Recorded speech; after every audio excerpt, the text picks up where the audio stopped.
we're going to talk about the information about brokerage services and why it's important and how it should be used with every client to explain how real estate brokers and real estate agents work, so that your client knows who you're representing and who represents the seller, the buyer, or how an intermediary works, in addition to how a subagent works.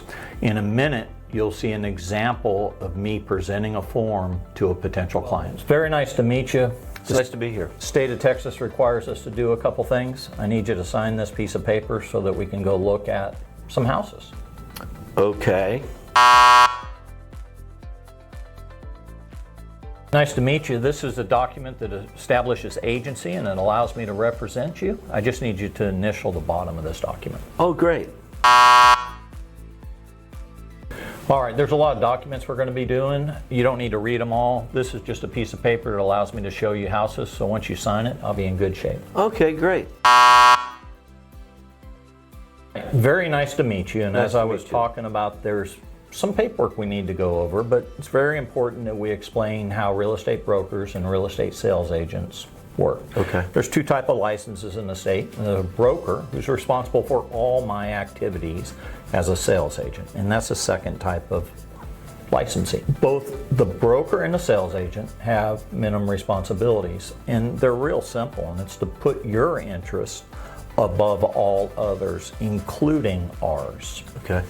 The second is to let you know of any material information about the property or the transaction that we receive from the other broker, or frankly from any parties.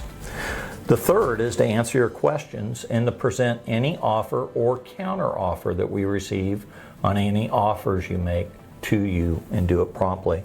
And then the fourth is to treat all parties in the transaction honestly and fairly. How's that sound to you? Oh, it sounds great. Now there's basically 4 ways we can operate in a transaction, and I'll go through each of them. I hope to be your agent as a buyer's agent, but let me go through all the ways. The first is as an agent for the owner. That's either the seller or the landlord. So in this case, the person selling the property.